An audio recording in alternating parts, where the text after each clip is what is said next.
Now after 2 days it was going to be the feast of the Passover and the unleavened bread, and the chief priests and the scribes sought how they might take him with subtlety and kill him. For they said, Not during the feast, lest perhaps there will be a tumult of the people. And while he was in Bethany in the house of Simon the leper, as he sat to eat, there came a woman having an alabaster cruse of ointment of pure nard, very costly. And she broke the cruse and poured it over his head. But there were some who had indignation among themselves, saying, To what purpose has this waste of the ointment been made? For this ointment might have been sold for over 300 denarii, and given to the poor. And they murmured against her. But Jesus said, Leave her alone. Why do you trouble her? She has worked a good work on me. For you always have the poor with you, and whenever you want you can do them good, but me you do not always have. She has done what she could. She has anointed my body beforehand for the burying. And truly I say to you, wherever the good news will be preached throughout the whole world, that also which this woman has done will be spoken of for a memorial of her. And Judas Iscariot, he who was one of the 12, went away to the chief priests, that he might deliver him to them. And they, when they heard it, were glad, and promised to give him money. And he sought how he might conveniently deliver him to them. And on the first day of unleavened bread, when they sacrificed the Passover, his disciples say to him, Where do you want us to go and prepare that you may eat the Passover? And he sends 2 of his disciples, and says to them, Go into the city, and there will meet you a man bearing a pitcher of water. Follow him. And wherever he will enter in, say to the master of the house, The teacher says, Where is my guest chamber, where I will eat the Passover with my disciples? And he will himself show you a large upper room, furnished and ready, and there prepare for us. And the disciples went forth, and came into the city, and found as he had said to them, and they made ready the Passover. And when it was evening, he comes with the 12. And as they sat and were eating, Jesus said, Truly I say to you, one of you will deliver me up, even he who eats with me. They began to be sorrowful, and to say to him one by one, Is it I? And he said to them, It is one of the 12, he who dips with me in the dish.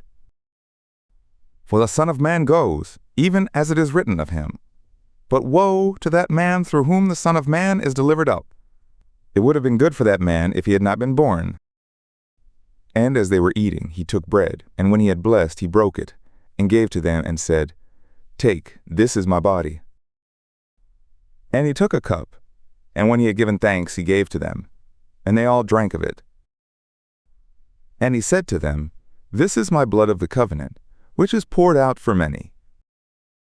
Truly I say to you, I will no more drink of the fruit of the vine, until that day when I drink it new in the kingdom of God. And when they had sung a hymn, they went out to the Mount of Olives. And Jesus says to them, All you will be offended, for it is written, I will strike the shepherd, and the sheep will be scattered abroad. But Peter said to him, Although all will be offended, yet I will not. And Jesus says to him, Truly I say to you, that you today, even this night, before the rooster crows twice, will deny me thrice. But he spoke vehemently, If I must die with you, I will definitely not deny you. And in like manner also they all said. And they come to a place which was named Gethsemane, and he says to his disciples, Sit here while I pray. And he takes with him Peter and James and John, and began to be greatly amazed and very troubled. And he says to them, My soul is exceedingly sorrowful, even to death. Stay here and watch. And he went forward a little, and fell on the ground, and prayed that, if it were possible, the hour might pass away from him. And he said, Abba, Father, all things are possible to you. Remove this cup from me. Nevertheless, not what I will, but what you will. And he comes, and finds them sleeping, and says to Peter, Simon, do you sleep? Couldn't you watch 1 hour? Watch and pray that you don't enter into temptation. The spirit indeed is willing, but the flesh is weak. And again he went away, and prayed, saying the same words. And again he came, and found them sleeping, for their eyes were very heavy, and they didn't know what to answer him. And he comes the third time and says to them, "Are you still sleeping and resting? It is enough. The hour has come. Look, the Son of Man is delivered up into the hands of sinners. Arise, let us be going. Look, he who delivers me up is at hand." And immediately, while he yet spoke, comes Judas, one of the 12, and with him a multitude, with swords and staves, from the chief priests and the scribes and the elders. Now he that delivered him up had given them a token, saying, "Whomever I will kiss, that is he. Take him and lead him away safely." And when he came, immediately he came to him and says, "Rabbi," and kissed him. And they laid hands on him and took him. But a certain one of those who stood by drew his sword, and struck the slave of the high priest, and took off his ear. And Jesus answered and said to them, "Have you come out, as against a robber, with swords and staves to seize me? I was daily with you in the temple teaching, and you didn't take me, but this is done that the scriptures might be fulfilled." And they all left him, and fled. And a certain young man followed with him, having a linen cloth cast about him over his naked body, and they lay hold on him. But he left the linen cloth, and fled naked. And they led Jesus away to the high priest, and there come together all the chief priests and the elders and the scribes. And Peter had followed him far off, even inside, into the court of the high priest, and he was sitting with the attendants and warming himself in the light of the fire. Now the chief priests and the whole Sanhedrin sought witness against Jesus to put him to death, and did not find it. For many bore false witness against him, and their witness didn't agree together. And there stood up some, and bore false witness against him, saying, "We heard him say, I will destroy this temple that is made with hands, and in 3 days I will build another made without hands." And even so their witness did not agree together.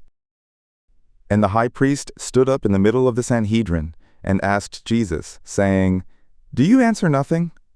What is it which these witness against you?" But he held his peace, and answered nothing. Again the high priest asked him, and says to him, "Are you the Christ, the Son of the Blessed?" And Jesus said, "I am, and you will see the Son of Man sitting at the right hand of power, and coming with the clouds of heaven." And the high priest rent his clothes, and says, "What further need do we have of witnesses? You have heard the blasphemy. What do you think?" And they all condemned him to be worthy of death. And some began to spit on him, and to cover his face, and to buffet him, and to say to him, "Prophesy." And the attendants received him with blows of their hands. And, as Peter was beneath in the court, there comes one of the female slaves of the high priest. And seeing Peter warming himself, she looked on him, and says, "You also were with the Nazarene, even Jesus."